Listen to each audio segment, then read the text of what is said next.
හොඳයි. අපි එහෙනම් ඉස්සෙල්ලා කතා කළේ දේශගුණ රාශියක් නැත්නම් කාලගුණ රාශියක් වශයෙන් අපිට වැදගත් වන වර්ෂාපතනය පිළිබඳව. අපි කිව්වා මේක ජල චක්‍රයේ පියවරක් බව. ඒ වගේම ජල චක්‍රයේ පියවර ගණනාවක් තියෙනවා. අපි ඒ ගැන කතා කළා. ඊළඟට ජල චක්‍රයේ වෙත ඇතිවන මිනිස් බලපෑම් ගැන කතා කළා.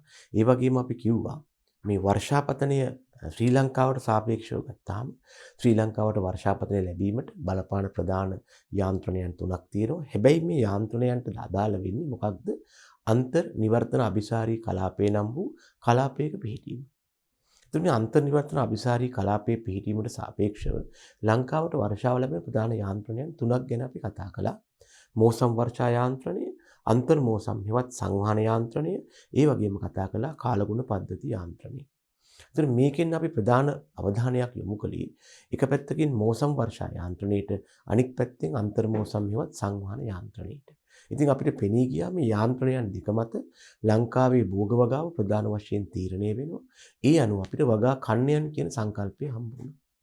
ඒ වගේම අපිට පෙනී ගියා ශ්‍රී ලංකාවේ වියලි කලාපයට විශේෂයෙන්ම ලැබෙන ද්විශීර්ෂාකාර වාර්ෂික වර්ෂාපතන ව්‍යාප්තියක් තියෙනවා. කාලය සමග වර්ෂාවේ පැතිරීම ගත්තොත් ඒකේ ඔලු දෙකක් එහෙම නැත්නම් ද්විශීර්ෂාකාර තත්වයක් තියෙනවා. හොඳයි. අපි එහෙනම් දරුවනේ ඊළඟට එනවා දෙවන දේශගුණ පරාමිතිය නැත්තම් දෙවන කාලගුණ පරාමිතිය කියන්න පුළුවන්. මොකක්ද පරාමිතිය? උෂ්ණත්වය හෙවත් ඉංග්‍රීසියෙන් කියනවා ටෙම්පරේචර් කියලා. ළමයි දැනගන්න තාපය කියලා කියන්නේ කිසියම් ආකාරයක ශක්ති විශේෂයක්. පරිසරයේ පවතින ශක්ති විශේෂ. දැන් මේ වාගේ එක ශක්ති විශේෂයක් තමයි ආලෝකය. තව ශක්ති විශේෂයක් තමයි තාපය. තව ශක්ති විශේෂයක් තමයි ධ්වනිය. එතකොට මේ ශක්ති විශේෂයටදී මේ ශක්ති තරංග ගමන් කරනවා නැත්නම් ශක්තිය තරංග වශයෙන් ගමන් කරනවා. එතකොට මේ ශක්ති තරංග ජීවීන්ට ලැබුණාම ජීවීන් තුළ ඇති වෙනවා කිසියම් ආකාරයක දැනීමක් හෙවත් සංවේදීතාවයක්. ජීවීන් තුළ ඇති වෙනවා කිසියම් ආකාරයක දැනීමක් හෙවත් සංවේදීතාවක්. ඉතින් මෙන්න මේ විදිහට මේ තාපය කියන ශක්ති විශේෂයේ මගින් ජීවීන් තුළ ඇතිවන මේ දැනීම හෙවත් සංවේදීතාවට තමයි අපි උෂ්ණත්වය කියලා කියන්නේ. තාපය නම් ශක්ති විශේෂයේ මගින් ජීවීන් තුළ ඇතිවන මේ දැනීම හෙවත් සංවේදීතාවට අපි කියනවා මෙතෙන්දී උෂ්ණත්වය කියලා. අපි මෙහෙම දෙයක් පිළිගන්නවා මේ තාපය කියන ශක්ති විශේෂය තුළ නැත්නම් මේ තාපය කියන ශක්ති විශේෂය ප්‍රධාන ආකාර දෙකකට බෙදන්න පුළුවන්. තාපය නම් ශක්ති විශේෂය ප්‍රධාන ආකාර දෙකකට බෙදන්න පුළුවන්. එකකට අපි කියනවා සංවේදී තාපය කියලා. නැත්නම් මේකට ඉංග්‍රීසියෙන් කියනවා sensible heat කියලා. අනිකට කියනවා গুপ্ত තාපය කියලා.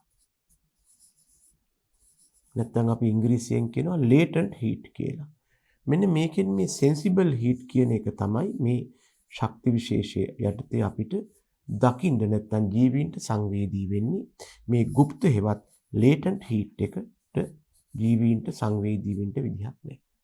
ඒකට මේ අනුව මෙතෙන්දී අපි මේ තාපය නම් ශක්ති විශේෂයේ සංවේදී කොටස පිළිබඳව තමයි කෘෂිකාර්මිකව උෂ්ණත්වය යටතේ කතා කරන්නේ. තව විදිහකින් කිව්වොත් භෝග ශාක වලට වැදගත් වෙන්නේ භෝග ශාක මත බලපෑම් ඇති කරන්නේ මේ තාපය නම් ශක්ති විශේෂයේ තියෙන දැනෙන හෙවත් සංවේදී කොටස. මේ අනුව අපට කියන්න පුළුවන් උෂ්ණත්වය කියලා කියන්නේ තාපය නම් ශක්ති විශේෂයේ මගින් ජීවීන් තුළ ඇතිවන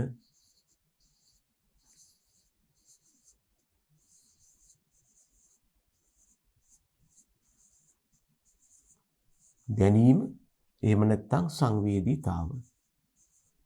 කෘෂි කර්මයේදී අපිට මේක කියන්න පුළුවන් එක්ක ශාකවලට එහෙම නැත්නම් සතුන්ට ඇතිවන දැනීම හෙවත් සංවේදීතාවට අපි කියනවා උෂ්ණත්වය කියලා. එතකොට දැනගන්න මේ තාපය නම් ශක්තිය මගින් ඇතිවන මේ සංවේදීතාව තමයි උෂ්ණත්වය කියන්නේ. මේක තමයි කෘෂි කර්මයේදී ශාක මත බලපෑම් ඇති කරන්නේ. කාල ගුණ යටතේ වේවා, දේශ ගුණ යටතේ වේවා. එතකොට මේ උෂ්ණත්වය ගත්තාම තවදුරටත් ඕනනම් අපිට කියන්න පුළුවන් මේ උෂ්ණත්වයේ ප්‍රධාන ආකාර දෙකකට බෙදන්න පුළුවන් අපිට. දැන් අපි ගත්තොත් එහෙම දරුවනේ කෘෂිකාර්මික පරිසරයක් කියලා කියන්නේ ප්‍රධාන අවස්ථා දෙකක්නේ. හිතන්නකො ළමයි මේ තියෙන්නේ පොළොව මට්ටම කියලා. පොළොව මට්ටමට ඉහළින් තියෙනවා අපි අර කලින් කිව්වා වගේ වායුගෝලය. පොළොව මට්ටමට පහළින් තියෙනවා පස. අපි වගා කරන ශාකවල කඳ, පත්‍ර, පුෂ්ප සහ ඵල තියෙන්නේ මේ වායුගෝලයේ කියන පරිසරයේ. ඒ වගේම එයාගේ මූල මණ්ඩලය හැදෙනවා. ඒ වගේම බීජ ප්‍රරෝහණය වෙනවා. කොහෙද? මේ පස කියන පරිසරයේ. මේ නිසා කෘෂිකර්මයේදී මේ පරිසරයේ ප්‍රධාන කොටස් දෙකක් තියෙනවා. එකක් වායුගෝලීය පරිසරය, අනික පස හේවත් පාංශු පරිසරය. මේ නිසා කෘෂිකාර්මිකව අපි මේ උෂ්ණත්වය ආකාර දෙකකින් මෙහිදී සලකා බලනවා. කෘෂිකාර්මිකව මේ උෂ්ණත්වය අපිට ආකාර දෙකකින් කතා කරන්න පුළුවන්.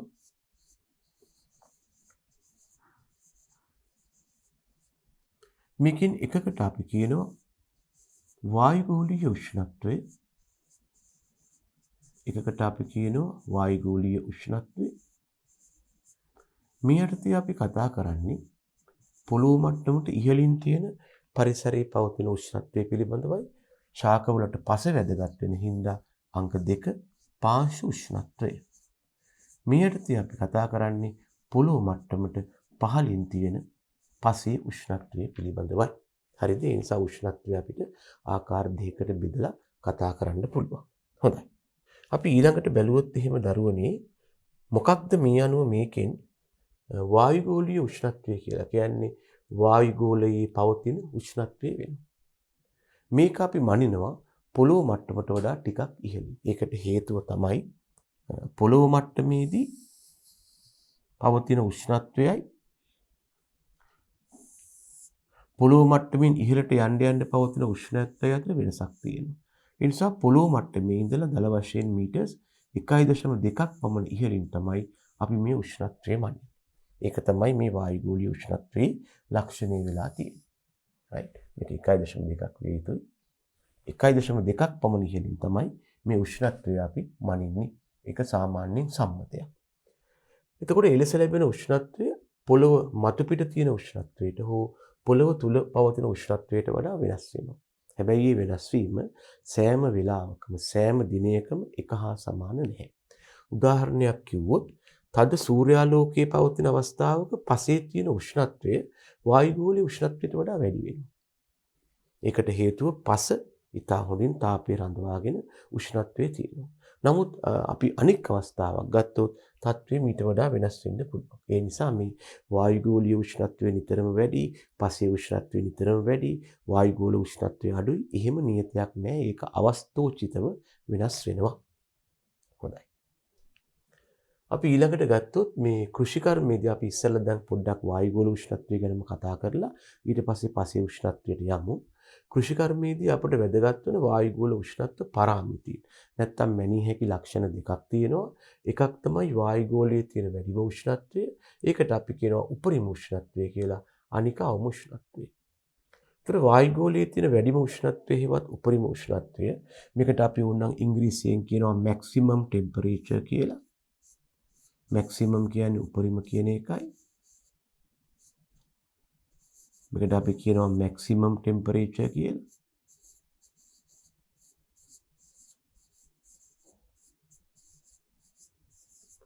මේකෙන් කියන්නේ යම් කාල සීමාවක් තුළ යම් පරිසරයක තිබුණු වැඩිම උෂ්ණත්වය.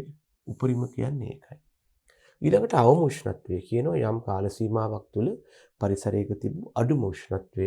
මේකට අපි ඉංග්‍රීසියෙන් කියනවා මිනිමම් ටෙම්පරේචර් කියලා. මේකට අපි ඉංග්‍රීසියෙන් කියනවා මිනිමම් ටෙම්පරේචර් කියලා. මොකද විශේෂයෙන්ම ඔය ප්‍රැක්ටිකල් කරන දරුවෝ BSD යටතේ දැකලා ඇති මේ උපරිම හා අවම උෂ්ණත්ව මානය කියලා මේ දෙකම මනින්න පුළුවන් උපකරණයක් තියෙනවා. මේකේ එක උෂ්ණත්ව මානයක් ළඟ මුද්‍රණය කරලා තියෙන්න පුළුවන් මැක්ස් කියලා. අනික් උෂ්ණත්ව මානයේ ගාව දක්වලා තියෙන්න පුළුවන් මින් කියලා. මේකෙන් මැක්ස් කියන්නේ උපරිම උෂ්ණත්ව මානය කියන එකයි මින් කියන්නේ අවම උෂ්ණත්ව මානය කියන එකයි. ඉතින් ඒක පටල ගන්න එපා. ඒකයි මම විශේෂයෙන් මේ ගැන කතා කළේ. එහෙනම් වායුගෝලීය උෂ්ණත්වය කෘෂිකාර්මික ආකාර දෙකකින් බෙදගත් වෙනවා. එකක් වැඩිම හේවත් දවසේ වැඩිම උෂ්ණත්වය හේවත් උපරිම උෂ්ණත්වය, අනික තමයි අවම හේවත් දවසේ අඩුම උෂ්ණත්වය හේවත් අවම උෂ්ණත්වය. අපි දැනගන්න ඕනේ මේ විදිහට යම් ස්ථානවල වායුගෝල උෂ්ණත්වය වෙනස් වීමට බලපාන සාධක මොනවාද කියලා. ඒ නිසා අපි කියනවා විවිධ ප්‍රදේශවල වායුගෝල උෂ්ණත්වය වෙනස් වීමට බලපාන හේතු. දැනගන්න මේ විදිහට උෂ්ණත්වය වෙනස් වීමට බලපාන ප්‍රමුඛතම හේවත් වැදගත්ම හේතුව තමයි උච්චත්වය.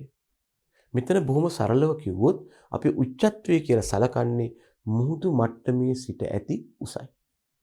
ඒ කියන්නේ දරුවනේ මෙන්න මේක මෙහෙම දෙයක් තියෙනවා. හිතන්න මේ තියෙන්නේ ගොඩබිම කලාපය කියලා. මෙහෙම තියෙනවා සාගරය හේවත් මුහුද. මුහුදේ ඉතින් මුහුදු ජලය තියෙනවා ඉතින් ওই විදිහට.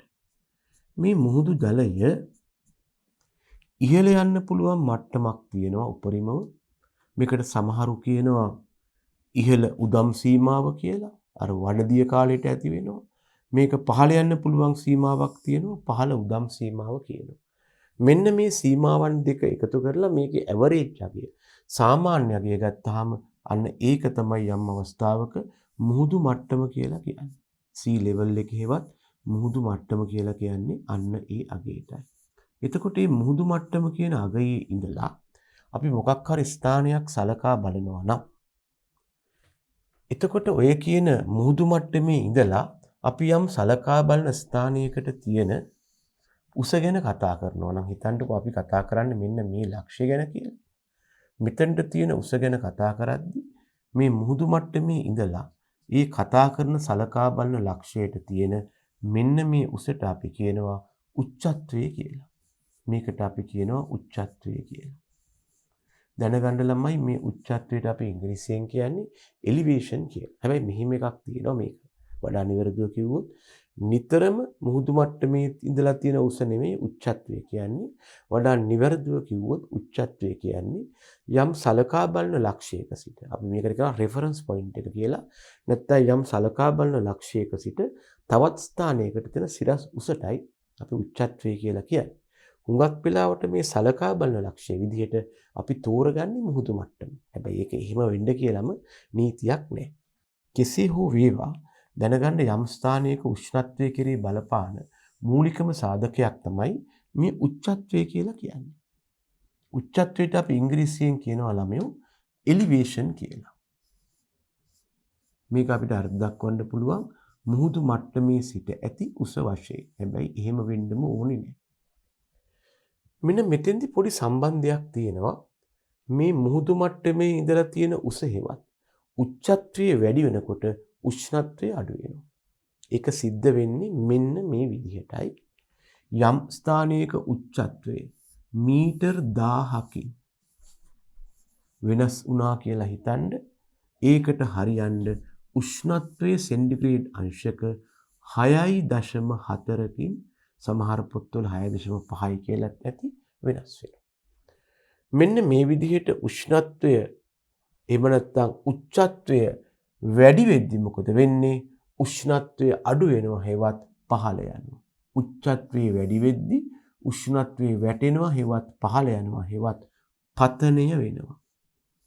මේ විදිහට යම් ස්ථානයක උච්චත්වය ඉහළ යාමේදී උෂ්ණත්වයේ පහළ යාමේ පතනය වීමේ ශීඝ්‍රතාවට කියනවා අපි ඇට්මොස්ෆෙරික් ලැප්ස් රේට් එක හේවත් වායුගෝල පතන ශීඝ්‍රතාව කියලා. මේ අනුව අපින් ප්‍රශ්නයක් අහන්න පුළුවන් මේක ජනප්‍රිය ප්‍රශ්නයක්. කිසියම් ස්ථානයක නැත්නම් කිසියම් පරිසරයක වායුගෝල පතන ශීඝ්‍රතාවය යන කුමක්ද? යම් ස්ථානයක උච්චත්වයේ ඉහළ යාම සමග උෂ්ණත්වයේ පහළ යාමේ ශීඝ්‍රතාවයි. ප්‍රමාණය කොච්චර දරුවනේ? උච්චත්වයේ මීටර 1000කින් ඉහළ යාමේදී උෂ්ණත්වය සෙනෙහසක 6.4කින් සමහරු කිය 6.5කින් කියලා පමණ පහළ යනවා. එතකොට මෙන්න මේකෙන් අපිට පොඩි අභ්‍යාස වුණත් දෙන්න පුළුවන්. කොහොමද දැනගන්න යම් ස්ථානයක උෂ්ණත්වයේ කෙරේ බලපාන පළවෙනි සාධකය තමයි උච්චත්වය. දැන් මේ වගේ අභ්‍යාසයක් මම පොඩ්ඩක් යෝජනා කරලා තියෙනවා නිකමට ඕනනම් බලන්න දරුවනේ අපිට ඕනනම් මේ වගේ ගණිත ගැටලුවක් ඉදිරිපත් කරන්න පුළුවන්. A නම් ස්ථානයේ උෂ්ණත්වය සෙන්ටිග්‍රේඩ් 27යි. B නම් ස්ථානයක් තියෙනවා ඒක පිහිටලා තියෙන්නේ A වලට වඩා මීටර් 1800ක් ඉහළින් නම්.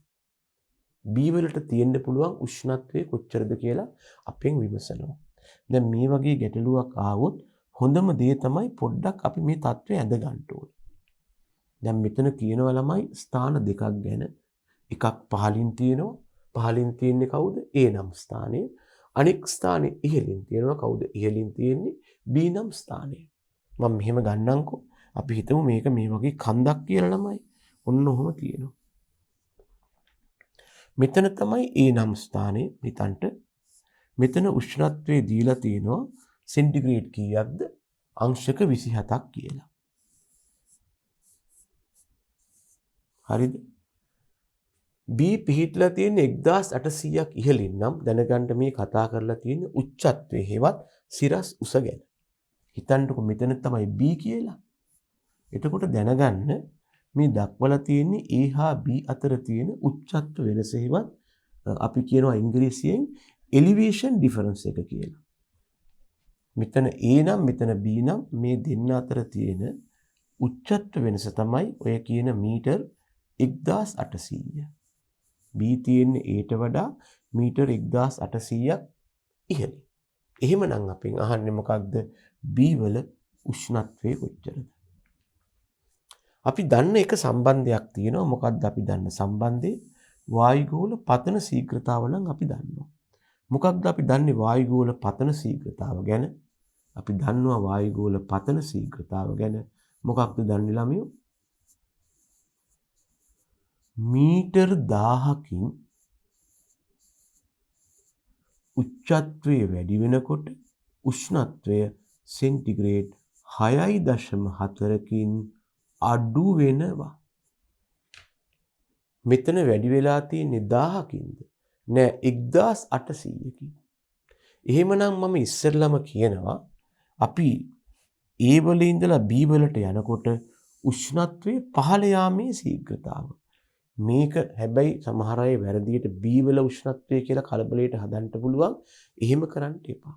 මම කියනවා මේ විදිහට හොඳට තේරුම් ගන්න දරුවෝ මේක මේ જાතිය ගානක් ඇවිල්ලාම නෑ එන්න පුළුවන්. හැබැයි අපට කියන්න පුළුවන් A වල සිට කැපිටල් A වල සිට B දක්වා ගමන් කිරීමේදී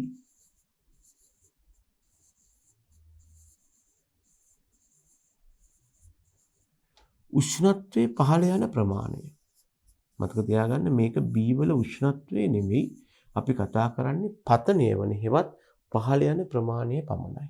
උෂ්ණත්වයේ පහළ යන ප්‍රමාණය. හරිද ළමයි?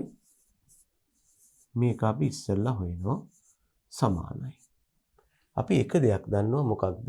මීටර් 1000ක් උච්චත්වයේ වැඩි වුණොත් 6.4ක් සෙන්ටිග්‍රේඩ් පහළ යනවා. එහෙනම් මම හොයනවා ඉස්සෙල්ලාම 1 මීටරයකට කොච්චරක් පහළ යනවද? 1000කට 6.4ක් නම් පහළ යන්නේ මෙන්න 1 මීටරයකට පහළ යන උෂ්ණත්වය. කොහොමද හොයන්නේ ළමයි? 6.4යි සෙන්ටිග්‍රේඩ් බෙදනවා මීටර් 1000. මොකද්ද මම මේ හිව්වේ? 1 මීටරයකට උෂ්ණත්වය පහළ යන ප්‍රමාණය. මට දැන් ඕන එකකටද? නෑ 1800කට. නිසා මම මේක වැඩි කරනවා 1800යි මීටර් වලින්. මට පුළුවන් මීටර් වලට මීටර් කපන්න. මෙතෙන්දි මම හැබැයි තව පොඩි දෙයක් කියන්න කැමතියි. මේ වගේ දැන් අපට ඇත්තටම කෘෂි විද්‍යාවේදී විශාල සංකීර්ණ ගොඩාක් ගණිත ගැටලු හම්බෙන්නේ. සමහර ළමයින්ට මේ වගේ ගැටලුවක් ආපුවාම පොඩි ප්‍රශ්නයක් මතුවෙනවා. 6.4 10න් බෙදනවද? 1000 6.4න් බෙදනවද? මෙහෙම හිතන්නකෝ. මට ලැබෙන්න ඕන උත්තරය උෂ්ණත්වයේ පහළ යාමක් නිසා සෙන්ටිග්‍රේඩ් වලින්. මට උත්තරේ හම්බ වෙන්න ඕන උෂ්ණත්වයේ පහළ යාමක් හින්දා සෙන්ටිග්‍රේඩ් වලින්. ඒක තේරුණානේ ඔයගොල්ලන්ට? මෙතන උෂ්ණත්වයේ පහළ යන්නේ සෙන්ටිග්‍රේඩ් වලින්. එහෙම වෙන්න නම් ළමයෝ මේ පැත්තේ ඉතුරු වෙන්න ඕන සෙන්ටිග්‍රේඩ්. මේ පැත්තේ සෙන්ටිග්‍රේඩ් ඉතුරු වෙන්න නම් මොකද වෙන්න ඕන? උඩත් මීටර් යටත් මීටර් තිබිලා මීටර් වලට මීටර් කැපෙන්න ඕන. අන්න ඒකෙන් මට පොඩි අදහසක් ලබා ගන්න හැකි මම මේ උඩටයි යටටයි නිවැරදි පද යොදාගත්තද නැද්ද කියලා. දැන් මෙතන හරියනේ ඇයි? මොකද මේ මීටර් වලට මේ මීටර් කැපිච්චාම අනිවාර්යෙන් හම්බෙන්නේ සෙන්ටිග්‍රේඩ්. එහෙනම් මම උඩට ගන්න තියෙන සෙන්ටිග්‍රේඩ් ඒක හරි. ඊළඟට ආපහු මේ බිංදු දෙකට මේ බිංදු දෙක කපත හැකි. ඊළඟට මට තියෙන්නේ 6.4 වැඩි කරන්න ඕන 18න් ඒකලා මේක 10න් බෙදන්න ඕන. හරිද? මම මෙහෙම පොඩි සුළු කිරීමක් කරන්න. පොඩ්ඩක් අපි නිකන් බලමු. මම කරන්ට යන්නේ මොකද්ද ළමයෝ? 6.4 වැඩි කරනවා 18න්. ඒකලා බෙදනවා 10න්. මෙන්න මම 6.4 මම මෙතන හදලා පෙන්නන නිකන් දල වශයෙන් 6.4 වැඩි කරනවා 18න්. 18 වරක් 4 ඒ කියන්නේ 9 වරක් 8නේ 72න් 2 දැම්ම 7ක් ඉතුරුයි. 18 වරක් 6 කියන්නේ කීයද? 6 වරක් 8 48න් 8 දැම්ම 4ක් ඉතුරුයි. 6 වරක් 1 6යි 4යි 10යි 108යි. 108ට මේ 7 එක්කහුව වෙනවා. කීයද ළමයි? 115යි. මෙතනට ලැබෙනවා 115ක්. 18 වරක් 4 72න් 2 දැම්ම 7ක් ඉතුරුයි. 18 වරක් 6 කියන්නේ 6 වරක් 8 48න් 8 දැම්ම 4ක් ඉතුරුයි. 6 වරක් 1 6යි 4යි 10යි 108යි. ඒකට මේ 7 එකතු කරපුවාම 115ක් වෙනවා. එහෙනම් 115.2ක් ලැබෙනවා. හරිද? හැබැයි මෙතන දශම ස්ථානයක් තිබ්බහම මට ලැබෙන්නේ මෙන්න මේ උත්තරේ. 1115ක් නෙමෙයි 115.2ක් ලැබෙනවා. ඒක හැබැයි දරුවෝ ආපහු 10න් බෙදන්න ඕන. පිළිගන්නවනේ? ඒක ආපහු 10න් බෙදපුවාම මට අවසානයේ ලැබෙන උත්තරේ මොකක්ද? මට අවසානයේ ලැබෙන උත්තරය මෙන්න මේක කීයද? 11.52යි සෙන්ටිග්‍රේඩ්. හැබැයි දරුවනේ මේක නෙවෙයි පිළිතුර. මේ 11.52 කියන්නේ මේ පතන ශීඝ්‍රතාවය යටතේ උෂ්ණත්වයේ පහළ ගිය ප්‍රමාණය පමණයි. B වල උෂ්ණත්වය හොයන්න ඕන නම් මොකද්ද අපි කරන්න ඕන? මේ තියෙන සෙන්ටිග්‍රේඩ් 27ක් වූ A වල උෂ්ණත්වයෙන් අඩු කරන්න ඕන සෙන්ටිග්‍රේඩ් 11.52ක්. සමහර ළමයි කලබලයට කරන්න පුළුවන් වැඩක් තියෙනවා. මේක 11.52 උත්තරේ වශයෙන් දක්වන්න පුළුවන්. ඒක නෙවෙයි කරන්න ඕන. අපි ආපහු කියනවා එහෙමනම් මොකක්ද? එම නිසා B වල උෂ්ණත්වය අපිට එහෙම කියන්න වෙනවා. එම නිසා B වල උෂ්ණත්වය මොකද කියන්නේ ළමයි? අර අපි A වල උෂ්ණත්වයේ වශයෙන් දැක්වූ සෙන්ටිග්‍රේඩ් 27න් අඩු කරන්න ඕන 11.52ක් සෙන්ටිග්‍රේඩ්. මෙන්න දැන් තමයි අපට B වල උෂ්ණත්වය ලැබෙන්නේ. මම ඕනම් මෙතනම සරලව සුළු කිරීමක් කරලා ගත්තොත් අපි කරන්නේ දරුවෝ මෙතන සෙන්ටිග්‍රේඩ් 27 තියෙනවා. එකෙන් අඩු කරනවා 11.52ක්.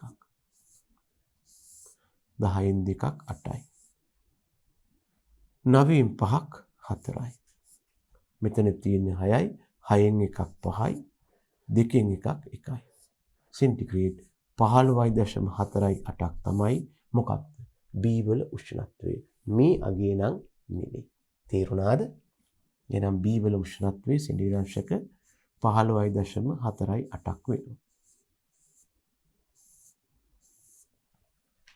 හරිද? මං ආපහු පොඩි දෙයක් ඔයගොල්ලන්ට මතක් කරනවා නම් අපිට නිතරම මෙන්න මේ ගැටලුවට මුහුණ දෙන්න වෙනවා ළමයි.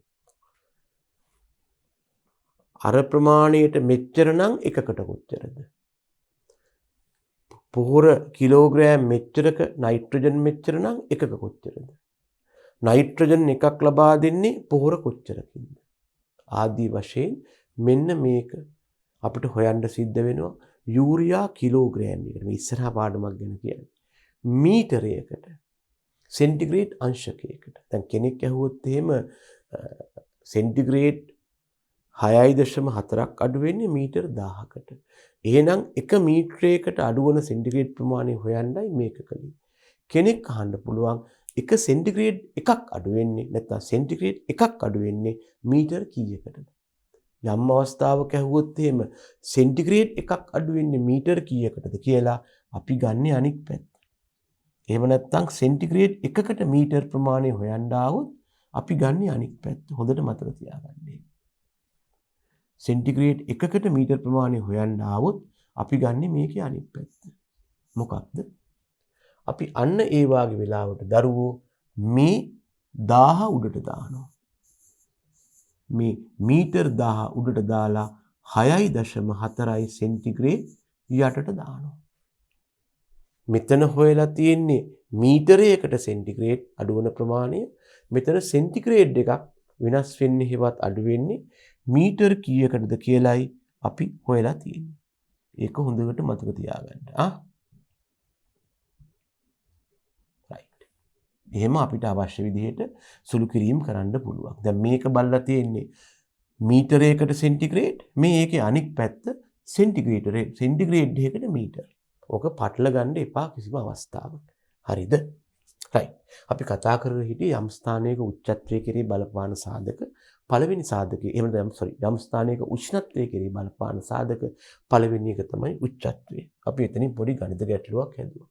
දෙවෙනි එක තමයි සමක ආසන්නයේ පිහිටීම.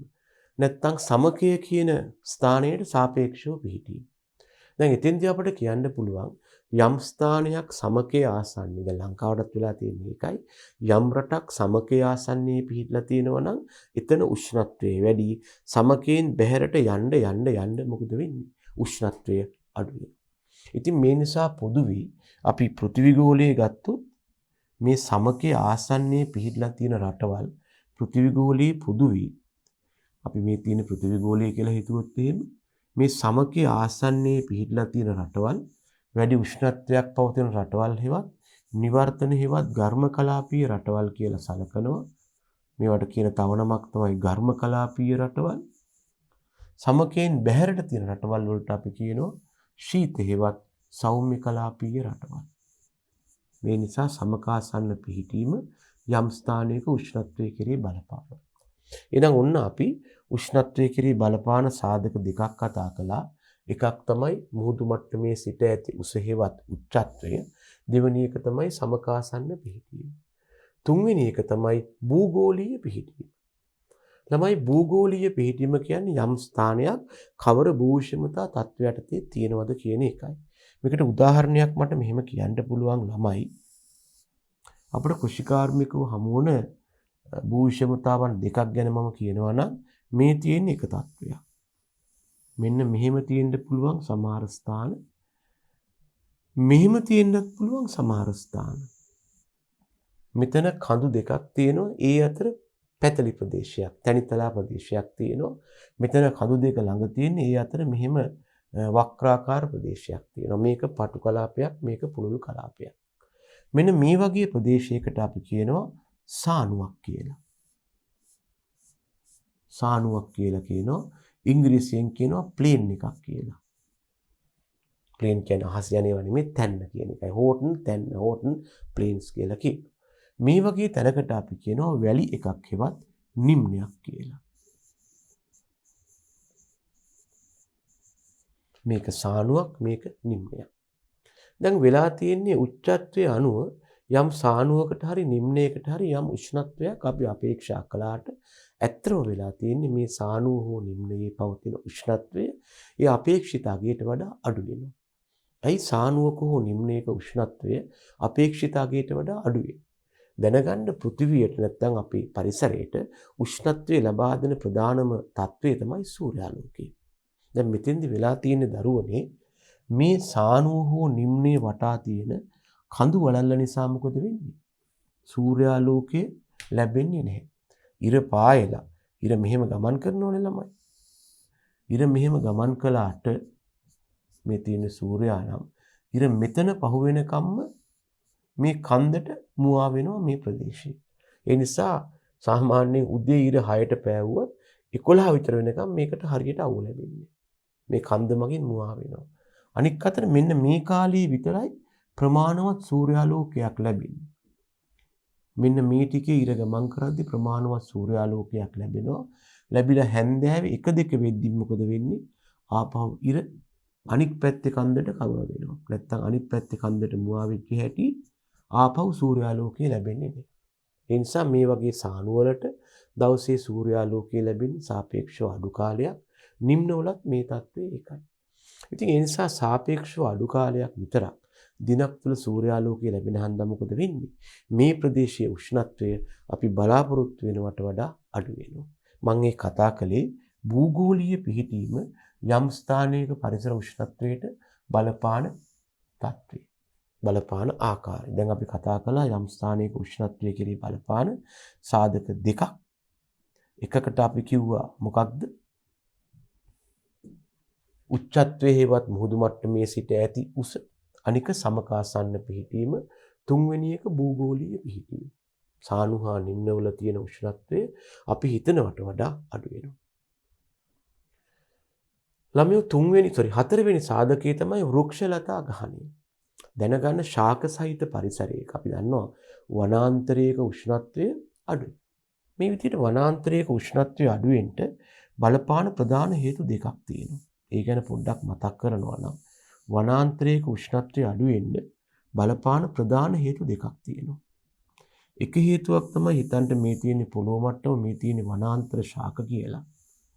මේ වනාන්තර ශාක වලින් කරන්නේ මොකක්ද? වනාන්තරයක අධික ශාක ගහන ඝනත්වයක් තියෙනවා. මේ මගින් මොකද කරන්නේ? උත්ස්වේදනය සිද්ධ වෙනවා. මොකක්ද මේ උත්ස්වේදනය කියලා කියන්නේ? ශාකවල වායව කොටස් හරහා ජලයේ වාෂ්පාකාරයෙන් පිට වෙනවා. උත්ස්වේදනයේදී මොකක්ද ඇත්තටම වෙන්නේ? ශාකයේ තුල පවතින ද්‍රව ජලය පත් වෙනවා කවුරු බවටද ළමයි? උත්ස්වේදනය යටතේ.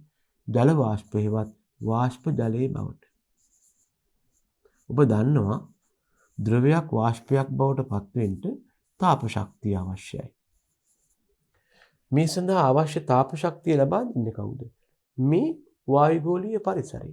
එහෙම නැත්නම් මේ ශාකයාවට පරිසරය. සමහර විට ශාකය. ඒතර මේ විදිහට මේ පරිසරයේ පවතින තාප ශක්තිය මේ වාෂ්පීකරණ ක්‍රියාවට වැය වුණාම මොකද වෙන්නේ? පරිසරයේ පවතින තාප ශක්තිය අඩු වෙනවා. තාප ශක්තිය අඩුවීම අපට සංවේදී වෙනවා මොකක් විදිහටද? උෂ්ණත්වය අඩුවීමක් විදිහට. මෙන්න වනාන්තරයක උෂ්ණත්වය අඩු වෙන්න බලපාන එක හේතුවක්. අනික තමයි දරුවනේ මේ පරිසරයේ පවතින කාබන් ඩයොක්සයිඩ් කියන වායුවේ නරක ලක්ෂණයක් තමයි තාපය උරාගෙන තාපය රඳව ගන්නවා. ඉතින් මේක වක්‍රාකාරව බලපානවා අපිව කතා කරන හරිතාගාර ආචරණය එහෙම නැත්නම් මිහිතලයේ උණුසුම් වීම වගේ සිදුවීම් වලට. නමුත් මෙතෙන්දි මොකද වෙන්නේ? මේ වායුගෝලීය තාපය රඳවාගෙන උෂ්ණත්වය වැඩි කිරීමට බලපෑ හැකි කාබන් ඩයොක්සයිඩ් මේ ශාකයේ මගින් උරා ගන්නවා. මොකටද? තමන්ගේ ප්‍රභා සංශ්ලේෂණය සඳහා මේ කාබන් ඩයොක්සයිඩ් උරා ගන්නවා. පරිසරයේ තාපය රඳවා ගන්න කාබන් ඩයොක්සයිඩ් මේ විදිහට ශාක මගින් උරා ගත්තාම මොකද වෙන්නේ? උෂ්ණත්වය පහළ යනවා. මෙන්න යම් ස්ථානයක උෂ්ණත්වය කෙරෙහි බලපාන හතරවෙනි සාධකයක් අපි කතා කළා. මොකක්ද? වෘක්ෂලතා ගහණය. දැන් මොනවද කතා කළේ? උච්චත්වය ගැන කතා කළා. සමකාසන්න පිහිටීම ගැන කතා කළා. භූගෝලීය පිහිටීම ගැන කතා කළා. ගහකොළ පැවතීම හේවත් වෘක්ෂලතා ගහණය ගැන කතා කළා. යම් ස්ථානයක උෂ්ණත්වය කෙරෙහි බලපාන පස්වෙනි දේ තමයි මානව ක්‍රියා. දැනගන්න මිනිස්සු කරන යම් හේතු පරිසරයේ උෂ්ණත්වය ඉහළ යන්න හේතුවක් වෙනවා. ඒගොල්ලෝ ගස් කපනවා, නැත්නම් වන විනාශ කරනවා. ඒ වගේම ඉන්ධන ආදී දහනය කරනවා. එතකොට මොකද වෙන්නේ? ගස් කපපුවාම අර මං කලින් කිව්ව වෘක්ෂලතාවන්ගේ උෂ්ණත්වය අඩු කරන යාන්ත්‍රණය එහෙම් පිටින්ම ඉවත් වෙනවා. අනික ඉන්ධන ආදී දහනය කරපුවාම පරිසරයට තාප ශක්තිය මුදා හරිනවා. ඒ වගේම නගර නිර්මාණය කරනවා. මේ නගර නිර්මාණය කරපුවාම නගර ආශ්‍රිතව ජනගහන තදබදයක් ඇති වෙනවා, කර්මාන්ත ශාලා ඇති වෙනවා, වාහන ගමනාගමනය වැඩි වෙනවා, බලශක්ති උත්පාදනය වෙනවා. මේ සෑම ක්‍රියාවක් මගින් මොකද වෙන්නේ? අපේක්ෂිත අගයට වඩා ළමයෝ උෂ්ණත්වයේ ඉහළ යනවා. මේ අපි කතා කරලා තියෙන යම් ස්ථානයක උෂ්ණත්වයේ ඉහළ යාම කෙරේ බලපාන සාධක අපි දැන් කතා කළා. ඒකට බලපාන සාධක 5ක්. ඊළඟට තව සාධකයක් තමයි ජලාශවල පිහිටීම. මෙතන කියනවා ජලයේ හොඳ තාප අවශෝෂකයක් නිසා දිවා කළ තාප ශක්තිය ජලය මගින් උරා ගැනීමෙන් දිවා වායුගෝල උෂ්ණත්වය පහළ යනවා. රාත්‍රී කාලයේදී ඒ උරාගත් තාපය ආපහු පරිසරයට මුදා හැරීමෙන් උෂ්ණත්වය හිතනට වඩා ඉහළ යනවා. මෙන්න මේකට අපි කියනවා ජලාශවල සාරක්ෂණ ක්‍රියාව. මම නිකමට කියනවා මේකට දරුවෝ ඉංග්‍රීසියෙන් කියනවා ජලාශවල බෆරින් ඉෆෙක්ට් එක කියලා. මේකට කියනවා අපි ජලාශවල බෆරින් ඉෆෙක්ට් එක කියලා.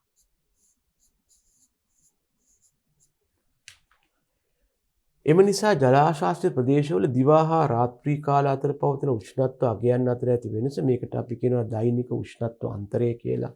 මේක හිතනවට වඩා අඩු වෙනවා. මට එක සිද්ධියක් මතක් වෙනවා. ඔබ අහලා තියෙන ඔබ නුවරඑළිය ගිහිල්ලා ඇතිනේ. ඔය නුවරඑළිය නගරයේ ආසන්නයේ තියෙනවා විශාල වැවක්. ඕකට අපි කියනවා ග්‍රෙගරි වැව කියලා. ඔය ග්‍රෙගරි වැව හදලා තියෙන දරුවනේ මේ නුවරඑළිය ප්‍රදේශයේ තියෙන වගාවන්ට ජලය ලබා ගන්න නෙවෙයි. මා දන්න පරිදි ග්‍රෙගරි නම් ආණ්ඩුකාරවරයෙක් ලංකාව පාලනය කරලා තියෙනවා. එතුමා තමයි මේ වැව සෑදීමට මුල් වෙලා තියෙන්නේ. එතුමාට මෙන්න මෙහෙම කියනවා කතාවක්.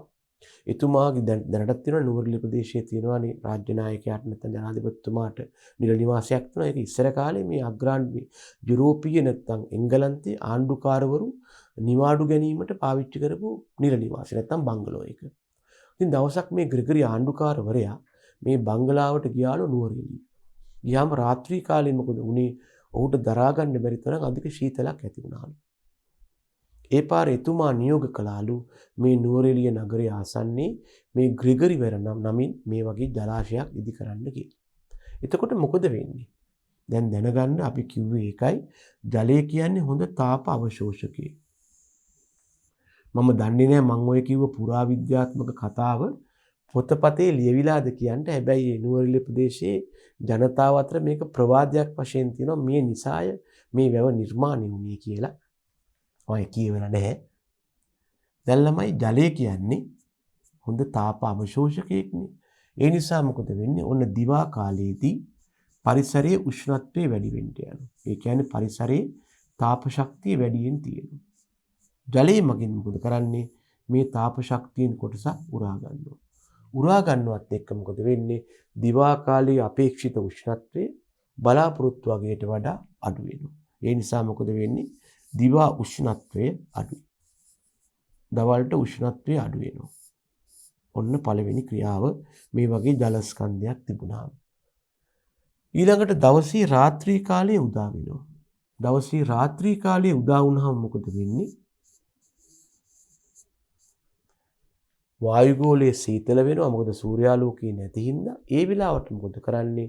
මේ ජල ස්කන්ධය අපි දන්නවා ජලය කියන්නේ හොඳ තාප අවශෝෂකයක්නේ. එයා දිවා කාලයේ රඳවාගත්ත තාප ශක්තිය ක්‍රමානුකූලව වායුගෝලයට මුදා හරිනවා. මේ විදිහට. ප්‍රතිඵලය වෙන්නේ මොකක්ද? රාත්‍රී කාලයේදී පරිසර උෂ්ණත්වය අපි හිතනවට වඩා වැඩි වෙනවා.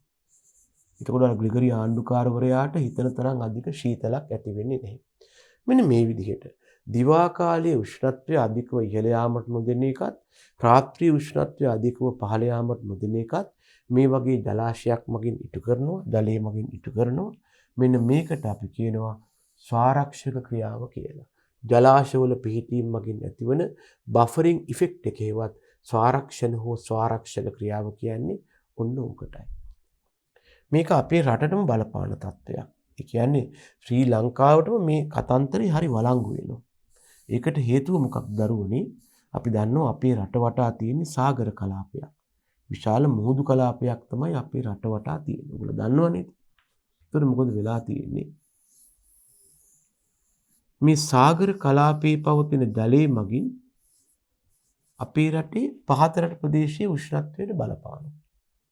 ප්‍රතිඵලය වෙලා තියෙන්නේ පහත රට ප්‍රදේශයේ උෂ්ණත්වය හරියට තිබුණා නම් දවල්ට තියෙන්න ඕන තරම් වැඩි වෙන්නේ නැහැ. මොකද සාගරයේ මගින් තාපයෙන් කොටසක් උරා ගන්නවා. සාගරේ නැත්තම් දවල්ට මේ පහත රට කලාපයේ විශේෂයෙන් වෙරළ බඩ කලාපයේ උෂ්ණත්වය මීට වඩා වැඩි වෙන්න තිබුණා. නමුත් සාගරයේ මගින් මේ තාපය උරා ගන්නවා. අනික් අතට රාත්‍රී කාලයේදී සාගරයේ තිබුණ නැත්තම් බෙරළබඩ කලාපයේ උෂ්ණත්වය මීට වඩා අඩු වෙන්න තිබුණා. හැබැයි දවල් මේ රාත්‍රී කාලේ මොකද කරන්නේ?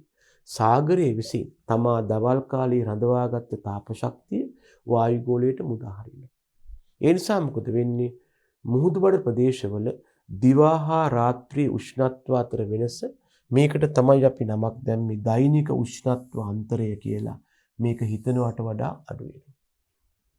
මෙන්න මේ නිසා මම කියන්න කැමති වෙරළබඩ ප්‍රදේශවල නැත්තම් මුහුද ආශ්‍රිත ප්‍රදේශවල දෛනික උෂ්ණත්ව අන්තරය හිතනවට වඩා අඩුයි කියලා.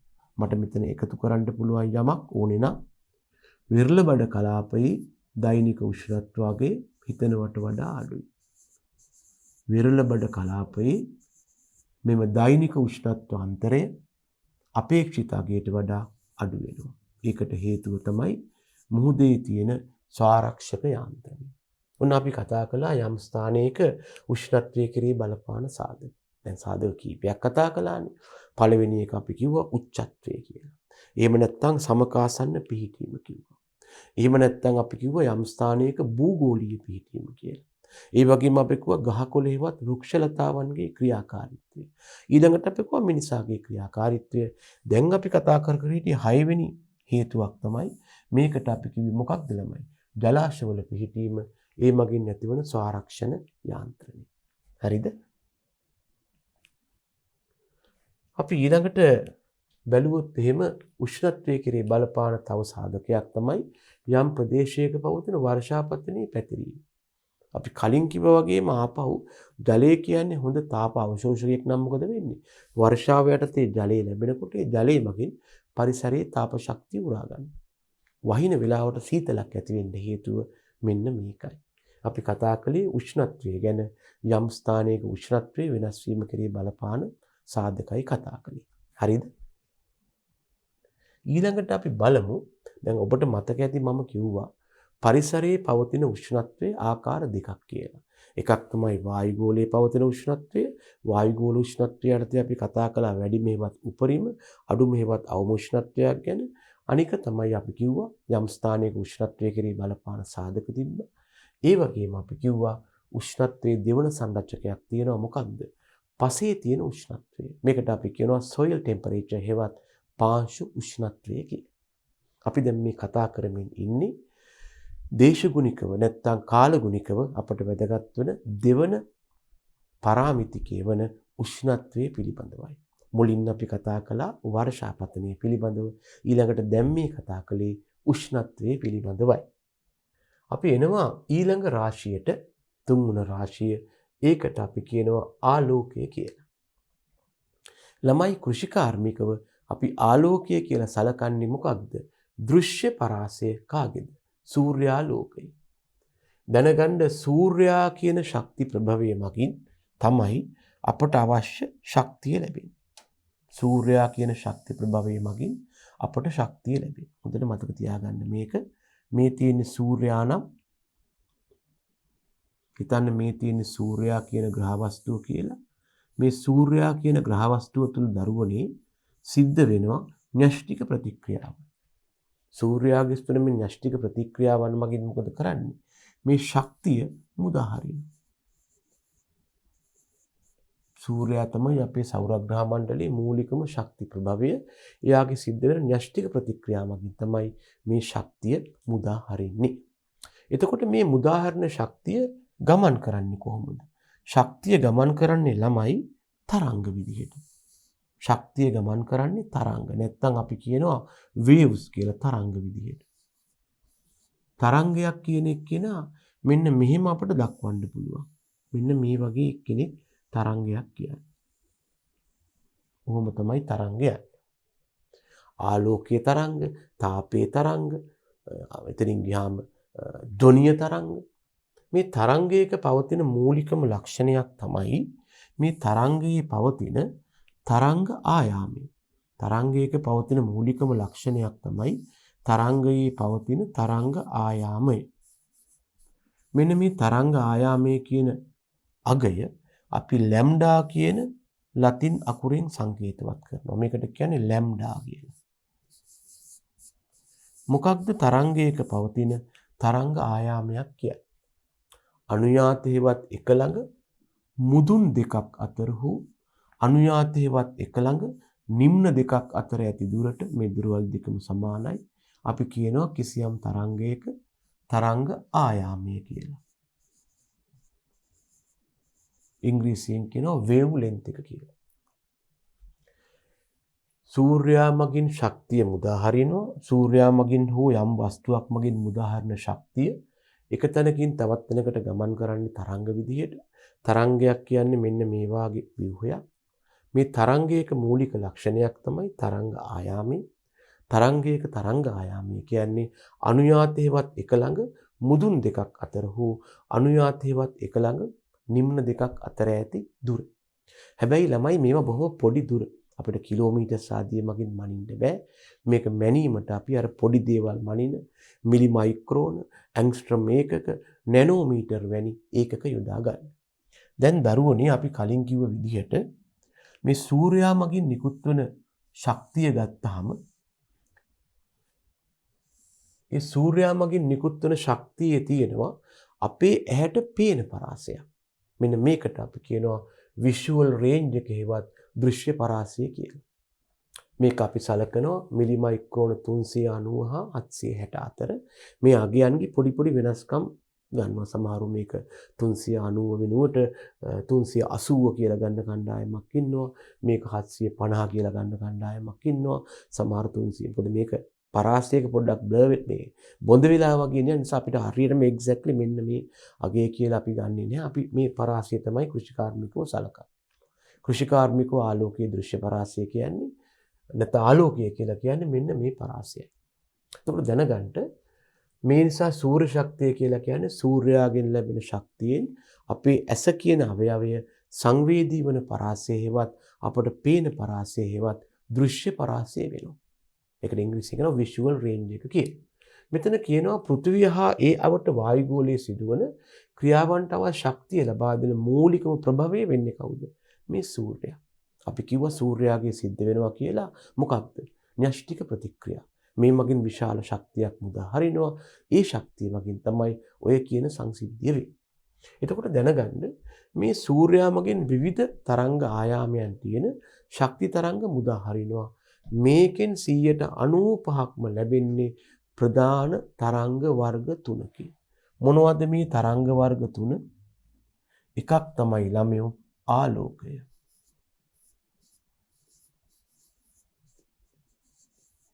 තව එකක් තියෙනවා පාර ජම්බුල. තව එකක් තියෙනවා අදෝරක්.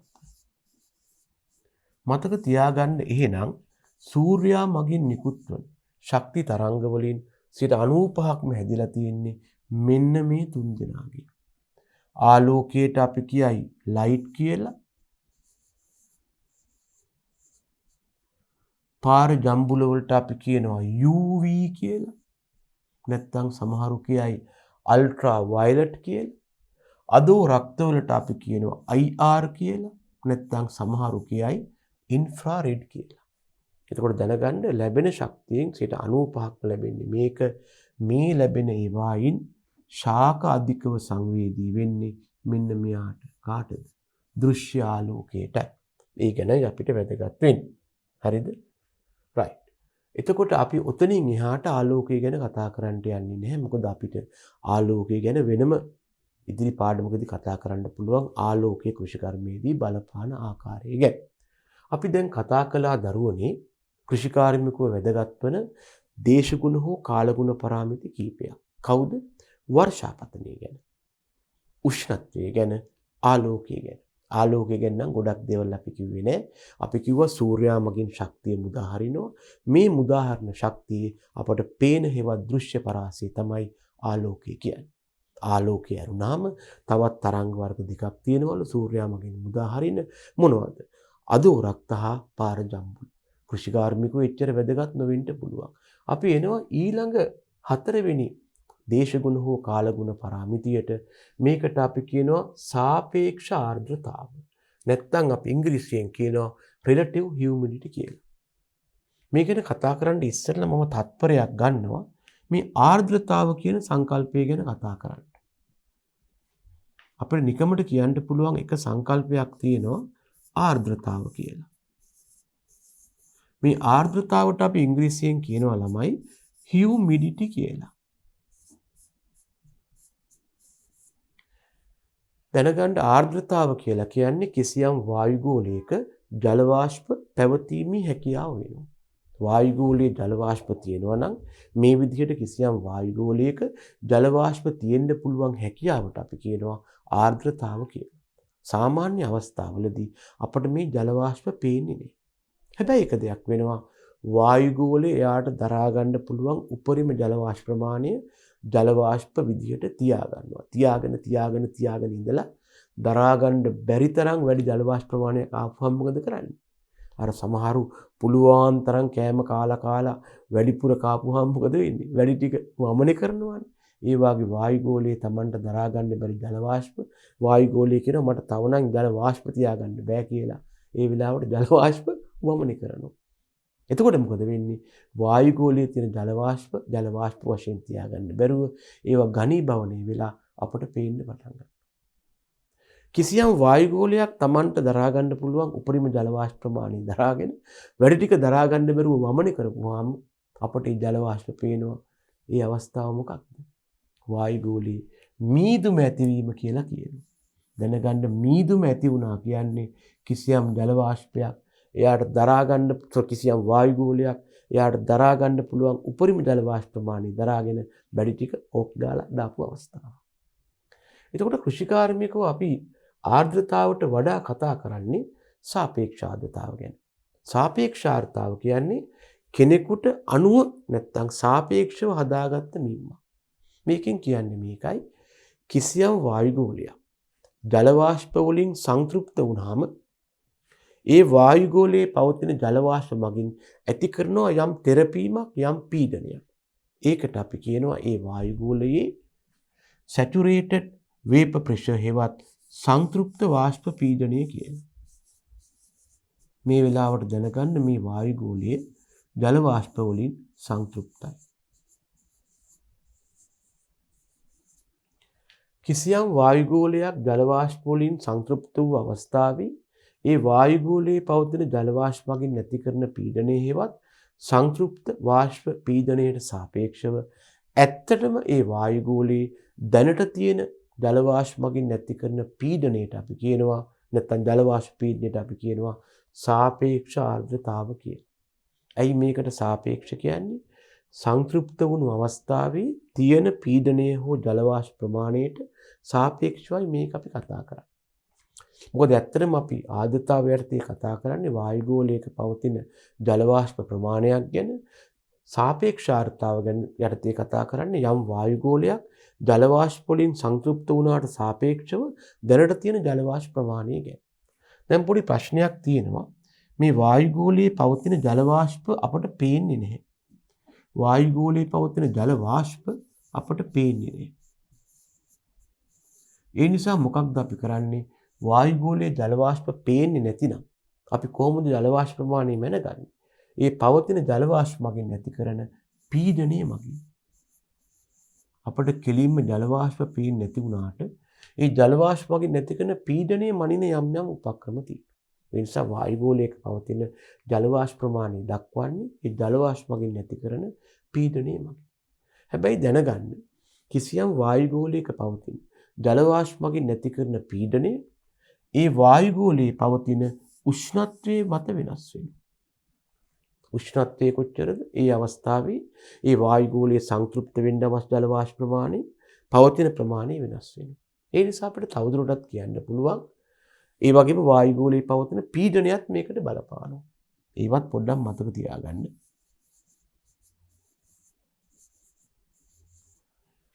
ඒ නිසා අපි කියනවා යම් තත්වයක් යටතේ. යා තත්වයක් කියලා කියන්නේ යම් උෂ්ණත්වයක් හා පීඩනයක් යටතේ, යම් තත්වයක් යටතේ නැත්නම් යම් උෂ්ණත්වයක් හා පීඩනයක් යටතේ යම් වායුගෝලයක පැවතිය හැකි සංතෘප්ත වාෂ්ප පීඩනය නැත්නම් සංතෘප්ත ජල වාෂ්ප පීඩනයට සාපේක්ෂව ඉහත තත්ත්ව යටතේම. ඒ කියන්නේ ඉහත උෂ්ණත්වය හා පීඩනය යටතේම ඒ වායුගෝලයේ පවතින ජල වාෂ්ප මගින් ඇති කරන්නා වූ වාෂ්ප පීඩනයට අපි කියනවා සාපේක්ෂ ආර්ද්‍රතාව කියලා.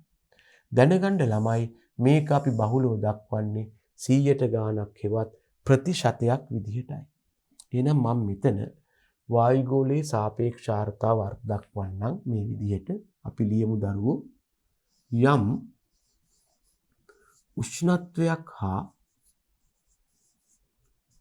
යම් උෂ්ණත්වයක් හා පීඩනයක් යටතේ නැත්නම් යම් තත්ත්වයක් යටතේ කිව්වත් කමක් නැහැ.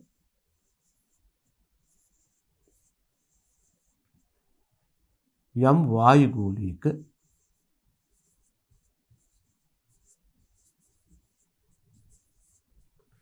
වායුගෝලයක සංතෘප්ත වාෂ්ප පීඩනයට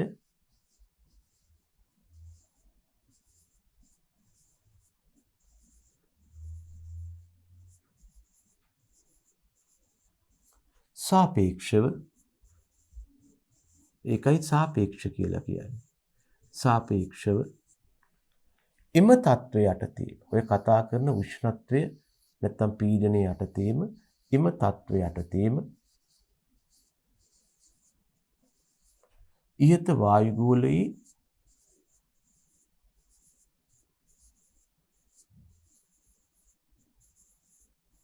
සත්‍ය වශයෙන්ම පවතින නැත්නම් නිකම්ම කියන්න පුළුවන් පවතින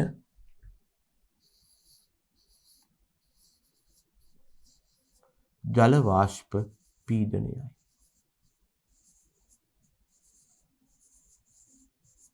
තියෙන්න පුළුවන් උපරිම ගානට සාපේක්ෂව දැනට තියෙන ප්‍රමාණය.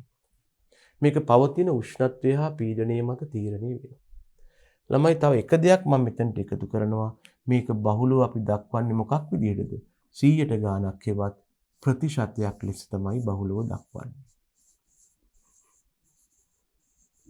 මේක බහුලව දක්වන්නේ අපි 100ට ගාණක් හෙවත් ප්‍රතිශතයක් ලෙස. ඒ මගින් අපි පෙන්නනවා තියෙන්න පුළුවන් උපරිම ප්‍රමාණයට සාපේක්ෂව තියෙන ප්‍රමාණය. මේක අපිට හුඟක් වෙලාවට සමීකරණයක් මගින් දක්වන්නටත් පුළුවන්. මේ දක්වලා තියෙන්නේ යම් උෂ්ණත්වයකදී හා පීඩනයකදී වායුගෝලීය පරිමාවක් සංතෘප්ත කිරීමට අවශ්‍ය ජල වාෂ්ප ප්‍රමාණය. මෙන්න මේක තමයි ළමයෝ සංතෘප්ත වාෂ්ප පීඩනය කියලා කියන්නේ. උඩ තියෙනවා පවතින තත්ත්වයට එම වායුගෝලයේ පවතින ජල වාෂ්ප ප්‍රමාණය.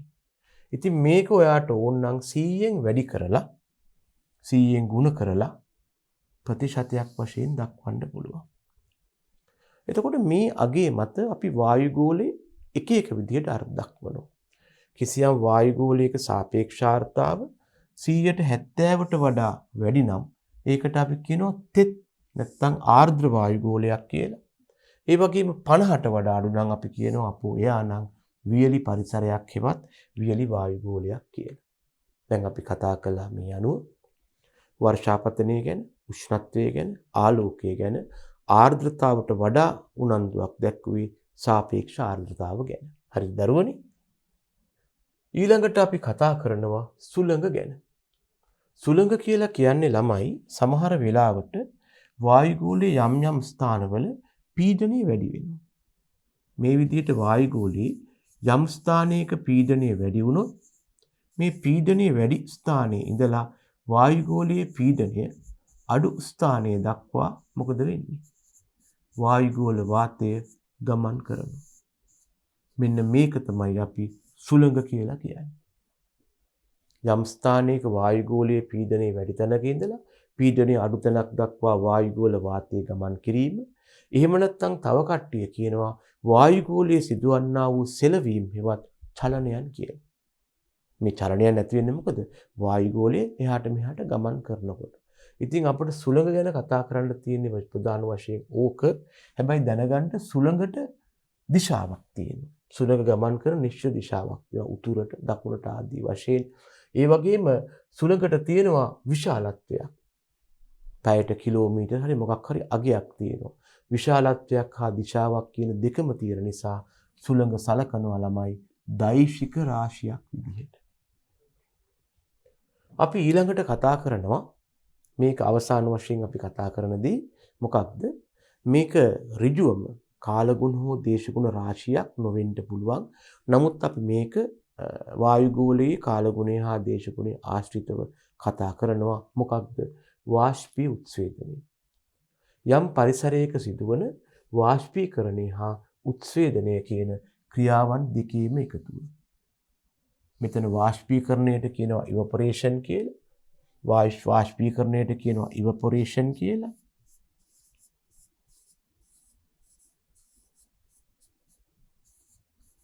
උත්සේදනයට කියනවා ට්‍රාන්ස්පිරේෂන් කියලා.